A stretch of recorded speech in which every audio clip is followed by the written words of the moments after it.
네, 오세훈 시장이 다시 재당선이 되면서 실제적으로 처음에 규제를 했던 부분은 재건축 규제를 했죠. 압구정, 성수, 기타 여의도 이쪽 지역에 이제 재건축이 예정된 지역들, 이런 지역들의 이제 토지걸 허가구를 지정하는 부분 가지고 이제 규제를 시작을 했습니다. 규제를 먼저 시작한다는 얘기는 나중에 완화책을 만들겠다는 얘기고요. 또 재개발 재건축의 규제를 완화하겠다라는 거는 공약이 없기 때문에 당연히 진행을 할 겁니다. 물론 이제 과정이 굉장히 복잡하고 시간도 오래 걸릴 수 있는 부분이고 또 반대 여론도 많이 부딪힐 수 있기 때문에 서울시의회 통과를 어떻게 할 거냐가 가장 중요하겠죠. 서울시의회 통과가 되지 않으면 도시계획 심의도 열리지 않을 테고요. 이런 것들 때문에라도 그래도 진행할 수 있는 여건들을 충분히 좀 밀어붙이겠다라는 의지가 보이는 부분입니다. 그래서 이번에는 재건축에 이어서 재개발에 관련된 내용입니다. 재개발 규제 완화책, 재개발 규제가 그동안 박원순 시장을 통해서 굉장히 규제가 들어가면서 진행이 거의 안 됐던 지역들이 대부분이죠. 그리고 한 600여 곳이 지정됐던 지역들도 대부분 다 어떤 지정 해제가 됐던 지역들이 많고요. 그렇기 때문에 강북 지역이라든가 또 재개발이 필요한 지역들이 굉장히 열악한 주거 환경을 또 현재 보여주고 있는 지역들이 많은데도 불구하고 손을 못 대고 있었던 지역들이 많습니다. 그렇기 때문에 주민들의 원성이 자자한 부분도 당연할 테고요. 그로 인해서 실제적으로 임대료 하락이라든가 아니면 뭐 주거 환경이 워낙 안 좋다 보니 또 주거 인구들이 탈인구되는 인구들이 빠져나가는 어떤 그런 효과까지 나타나기 때문에 당연히 그 지역은 계속 이제 안 좋은 상황이 계속 악순환되었던 지역들입니다. 그런 지역들이 이제 규제가 풀리면서 신축이 되고 그 주변에 도로가 정비가 되고 도로 정비뿐만 아니라 실제적으로 그 주변의 생활 환경 자체가 개선이 되기 때문에 이제 인구 수요들이 이제 몰릴 수 있는 조건들이 되면 당연히 부동산 가격 상승이라든가 이런 것들은 당연히 뒤따라와 줄 수밖에 없는 거고요. 그렇기 때문에 개발을 하기 위해서 규제를 완화한다는 얘기는 실제적으로 가격이 상승 압력을 받을 수밖에 없습니다. 어느 정도 받고 그 상승 압력을 어느 정도 조절을 하냐가 중요하다 이렇게 보여지고요. 서울시 재개발 사업 규제 완화책을 이제 지난 5월 26일 날 발표를 했죠. 서울시에서 자체적으로 발표한 내용이고요. 서울시 주거정비 지수제를 이제 박원순 시장이 만들어놨던 주거정비 지수제 이를 폐지를 시키고 6가지 재개발 규제 완화책을 만들어냈습니다. 그래서 집값 자극이 덜하고 열악한 주거 환경이 많아서 개선 효과가 확실하다는 지역들, 이런 지역들 재개발 규제 완화책으로 우선 지역적인 여건을 잡았다. 그리고 구역 지정의 또 주거정비 지수제를 폐지를 해서 또 공공기획이라든가 이런 어떤 기획적인 부분도 전면 도입을 해서 지정 기간을 이제 5년에서 2년으로 단축시키는, 지정하는 데만 5년이 걸리니 실제로 사업이 언제 진행될 수 있을지가 알 수가 없습니다. 보통 이제 우리가 알고 있는 뉴타운 사업 같은 경우도 이제 재개발 구역이다 보시면 될 것 같고요. 작은 현재 재개발 구역을 묶어서 현재 타운을 만든 게 뉴타운이죠. 그럼 실제적으로 뉴타운 사업이 은평이라든가 왕십리라든가 기름 이런 지역들은 이제 선도 지역이다 보니까 그래도 그나마 성공을 했던 지역인데, 그런 표현을 해서 뉴타운 사업들이 제대로 진행된 지역들이 단 한 군데도 없습니다. 그렇기 때문에 당연히 기간적인 여건도 조금 충분히 고려를 했고, 주민동의 절차적인 부분에 대해서도 실제적으로 간소화를 시킬 수 있는 부분을 하겠다. 절차가 워낙 복잡하고 그 절차를 통과하기도 굉장히 어려운 상황이고 동의가 떨어질 수밖에 없는 조건이 굉장히 시간적인 딜레이 때문에 굉장히 지역 주민들도 지치는 그런 상태가 갈 수 있다는 얘기죠. 노후도가 심각한 해제구역은 신규 지정을 하겠다. 노후도가 심각한 해제구역, 이거 말씀드린 대로 해제된 지역들이 굉장히 많죠. 그런데 그 해제구역을 다시 지정을 하겠다라는 내용입니다. 그다음에 2종의 7층 일반 주거지역, 7층의 기준 같은 경우는 보통 이제 가로주택 정비 사업의 현재 최고 층수가 7층입니다.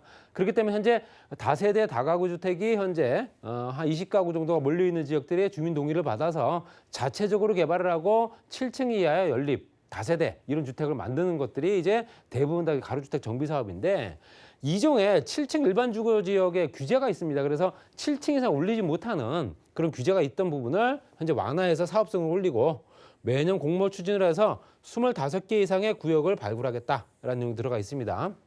그래서 2025년도까지 앞으로 한 4년 남았죠. 2025년도까지 재개발 13만 가구, 재개발 물량을 13만 가구 정도 늘리겠다라는 계획이고요. 또 재건축 정상화 방안으로 현재 11만 원. 제가 좀 전에 말씀드렸죠. 재건축 규제를 왜 먼저 했을까? 이것 때문에 그렇습니다. 재건축 규제를 먼저 한 이유는 재건축으로 인해서 현재 민감한 사안이다 보니까 그 주변의 시장들이 자극을 받기가 딱 좋기 때문에 먼저 규제, 어떤 그런 선제적인 공격을 먼저 해놓고 그 다음에 재건축 정상화 방안으로 11만 가구를 공급하겠다. 이 내용은 재건축 재개발 규제를 다 풀겠다는 내용입니다. 그렇기 때문에 재건축에 관련된 현재 사업지구들, 현재 또 유명단지들 이런 지역들은 굉장히 아무래도 사업 속도가 굉장히 빨리 진행될 가능성이 크다고 보셔야 되고요. 그래서 총 24만 가구 주택 공급을 시작을 하겠다라는 내용입니다. 새롭게 택지 개발을 조성을 하거나 할 수 없는 상황이기 때문에 재개발 사업을 통해서 물량을 늘리고 또 현재 있던 재건축 사업들을 현재 멸실 후에 다시 또 리모델링, 리빌딩을 하면서 실제적으로 그 주변에 물량들을 확보하겠다. 그 물량이 재개발, 재건축 물량만 24만 가구입니다. 그렇다는 얘기는 지금까지 거의 10년 정도 가까이를 현재 박원순 시장님이 현재 집권을 하면서 실제적으로 이런 것들이 진행이 전혀 안 됐었죠. 규제를 가하다 보니 실제적으로 손을 댈 수가 없는 상황이었던 것들을 하나씩 그 족쇄를 풀어서 물량 공급할 수 있는 대로 확실하게 물량을 공급시키고, 물론 가격 상승에 관련된 내용은 조금 더 규제를 더 강화해서 투기 수요를 억제할 수 있는 방안까지도 같이 만들겠다는 내용이 같이 들어가 있습니다. 그렇기 때문에 물량 공급을 하고 제가 보는 관점에서는 이건 맞습니다. 왜냐하면 먼저 선제적으로 물량 공급을 하고 그 외 수요들, 투기 수요들을 몰리는 부분은 규제를 조금 더 차근차근 세부적으로 디테일하게 만들어주면, 그렇게 되면 당연히 거기서 또 걸러내지는 실수요자들도 내 집 마련할 수 있는 여건들이 충분히 만들어지고 거기서도 거름망 어떤 효과를 나타내면서 투기 수요를 또 걸러낼 수 있는 조건도 되지 않겠나 이렇게 말씀드리고 싶고요. 주거정비 지수, 이거는 이제 박원순 시장이 만들어 놓은 정책이고요. 원래는 법적 요건 현행 유지만 되면 됩니다. 법적 요건만 갖추게 되면 재개발 사업을 할 수 있습니다. 그 얘기는 노후도 그러니까 동수로 따졌을 때 3분의 2 이상이 동의만 하면 되고요. 구역 면적이 현재 일반 평방미터 3,000평 이상만 되면 됩니다. 그리고 현재 노후도와 연면적 3분의 연면적 같은 경우도 3분의 2 이상 정도 실제적으로 선택을 할 수 있는 조건이고, 주택 접도율, 주택과 도로가 접한 비율이 40% 정도만 되면 된다라는 얘기고요. 과소필지는 정말로 작은 필지들이 많거든요. 네모 반듯한 필지는 당연히 없고요. 정말로 작은 소형 필지들이 워낙 많기 때문에 그 비율이 40%. 그다음에 호수 밀도, 인구 밀도가 높은, 그럼에도 불구하고 인구 밀도가 높지 않습니까? 그렇기 때문에 그런 것들 따졌을 때 법적 요건만 현행 어느 정도만 갖춰지면 재개발을 할 수 있었는데, 실제적으로 이런 조건이었죠. 필수적 법적 요인만 갖추게 되면 재개발 정비구역 지정이 가능했습니다. 그렇지만 또 선택적 법적 요건까지 같이 만들 수 있지만 필수적인 요건만 만들어놔도 재개발 구역 지정은 가능했다. 거기에 이제 선택적인 요건은 이제 세부적으로 들어갈 수가 있겠죠.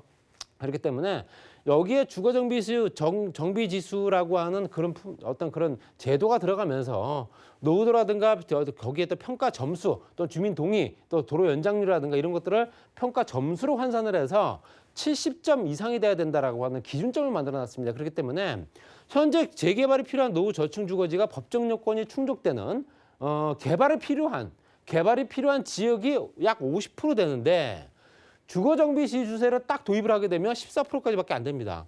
그나마도 24%도 안 했죠. 그렇기 때문에 당연히 물량이 확 줄어드는 겁니다. 거의 3분의 1 수준으로 줄죠.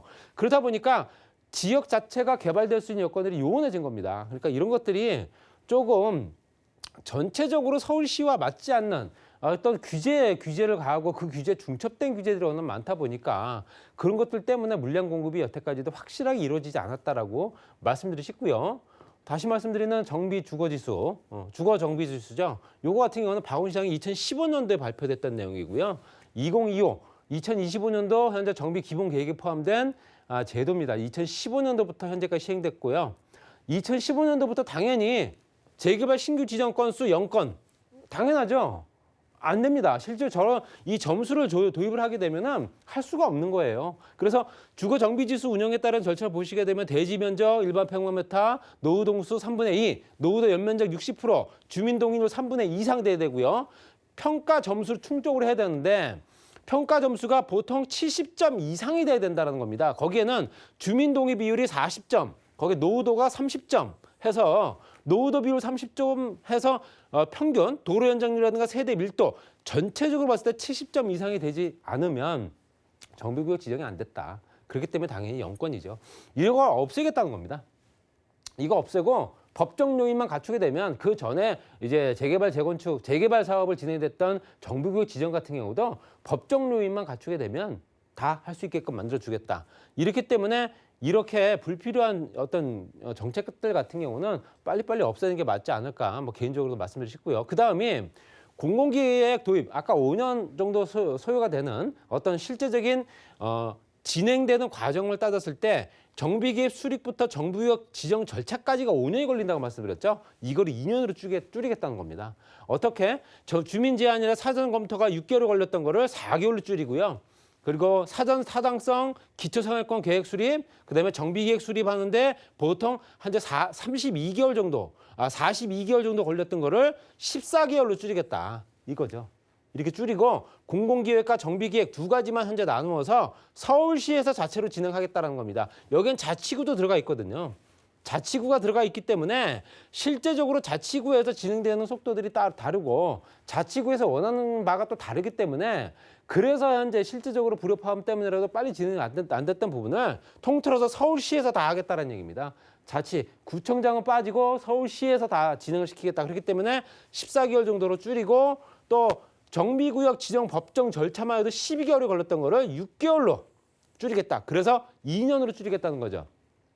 정비계획 구역 지정 법정 절차까지가 5년이 걸렸던 부분을 2년을 줄인다는 얘기는 굉장히 획기적인 겁니다. 그렇기 때문에 그만큼 사업 속도는 빨라지는 거고요.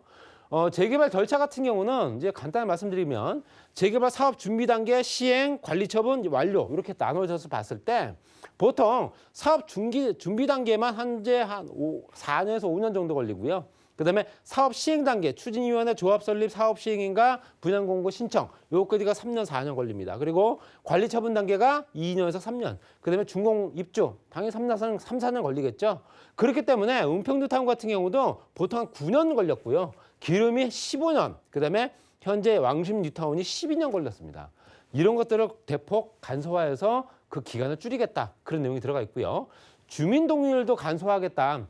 당초에는 주민 동의율가 10%부터 시작을 합니다. 이거를 이제 주민 제안을 받아서 실제로 동의율을 30%대까지 끌어올리고 30%대까지 끌어올리게 되면 사업 속도는 더 빨라지겠죠. 타당성 조사 동의 50%를 이거 생략을 합니다. 사전 타당성 조사를 생략을 해버리고 절차 간소화를 시키는 조건으로 현재 30%만 동의를 하게 되면 타당성 조사 안 하겠다는 거고요. 거기에 정비계획 수립, 현재 이거는 유지를 하되 실제로 공공기획과 정비계획을 같이 진행시키겠다. 이렇기 때문에 훨씬 더 빠르게 진행할 수밖에 없다는 얘기고요. 또 실제적으로 노후지역 신규 지정 지역별로 봤을 때도 노후지역은 대부분 다 어디 있나요? 대부분 다 강북권이죠. 강북 도심권이고요. 뭐 동남권 일부에도 있지만 실제적으로 서남권과 동부권이 가장 많이 포함되어 있습니다. 그렇기 때문에 이런 지역이 실제적으로 해제 지역 동북 서남권이 집중 분포된 지역이 70%가 넘습니다. 반드시 필요한 지역이죠. 주거환경 개선 사업이. 그럴 때 주민 합의를 통해서 실제 저층주거지 해제구역 316개소 중에서 170개 정도는 정말로 바로 진행을 해야 되는 상황이다라고 얘기를 합니다. 그렇기 때문에 54% 정도는 발빠르게 빨리 진행을 해서 현재 해제 지역 정비 사업을 재추진하겠다. 이 얘기는 아까 말씀드린 대로 해제됐던 지역을 다시 신규 지정하겠다는 얘기입니다. 해제 지역이 동부권과 서남권에 현재 70%가 포진돼 있던 부분을 다시 신규 지정을 하겠다. 뭐 구역이 좀 나눠지겠지만 그렇게 보시면 될 것 같고요. 그다음에 이종 일반 주거 지역의 층수 규제 완화, 아까 말씀드렸던 7층 규제. 7층 규제를 현재 실제로 일반적으로 봤을 때 서울시 주거 지역에 일반 1종, 일반 3종, 그다음에 2종이 두 가지 나눠집니다. 2종의 7층 이하, 그다음에 2종의 일반이 있습니다. 그게 한 43% 되거든요. 이거를 실제적으로 또 2종 7층을 나눴을 때도 2종 일반이 39%, 2종 7층 미만이 61%, 굉장히 높은 비율입니다. 그렇기 때문에 이거 규제를 완화하겠다는 얘기고요. 당연히 용적률이 높아지고요. 7층 이하가 25층까지 올릴 수 있는 조건이 된다는 얘기입니다. 그만큼 공급량이 늘어난다는 얘기고요. 여러 가지 여건상 실제적으로 제2종 일반 주거 지역의 61%, 85평방킬로미터가 사업 추진 여건 개선이 필요하다. 그래서 2층 일반 주거 2종의 7층 규제를 2종 일반 수준으로 용적률 최고 층수까지 완화하겠다. 그 내용 들어가 있고요. 그리고 이제 말씀드렸던 내용이 이제 이것들이 이제 계획을 잡았으면 그 절차가 필요하겠죠. 이게 뭐 서울시장 혼자 단독으로 할 수 있는 게 아니기 때문에 기본 계획 변경 주민 공람이 6월 달에 열립니다. 이제 5월 26일 발표를 했기 때문에 공람하고요. 서울시의회에 의견 청취를 합니다. 서울시의회에서 어떤 결정이 날지 모르겠지만 그다음에 도시계획 심의위원회 심의를 하겠죠. 그다음에 기본계획 변경 고시를 하고요. 그다음에 재개발 공모 추진을 하는 거를 2011년 올해 하반기까지 끝내겠다 이 내용입니다. 그렇기 때문에 이런 내용이 정말로 올해 하반기까지 끝난다면 내년부터 공급될 수 있는 물량의 기본적인 어떤 자리가 나올 테고요. 그 자리에 따라서 그 주변의 표본조사라든가 그 주변이 개발된 여건들이 잡힐 거다 보시면 될 것 같습니다.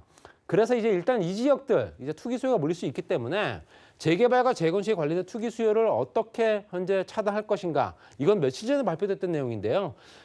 실제적으로 재개발 조합원 지위 양도 금지 기간이 재개발 같은 경우는 관리 처분 인가 때 까지는 관리 처분 인가가 떨어지기만 해도 내가 양도할 수 있는 조건이 됩니다. 그렇지만 이거를 조합 설립 인가까지로 땡긴다.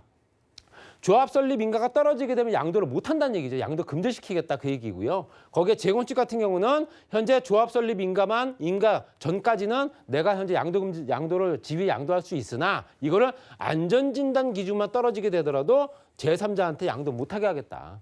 그렇기 때문에 투기 수요를 막고자 하는 어떤 의지도 보이고요. 개발할 수 있는 여력이 충분한 지역들 빨리빨리 개발해서 그 지역들이 재개발이 되고 또 현재 물량 공급이 확실하게 되면서 계획대로 서울시의 주택 가격이 좀 안정화됐으면 좋겠다. 이렇게 정리하겠습니다.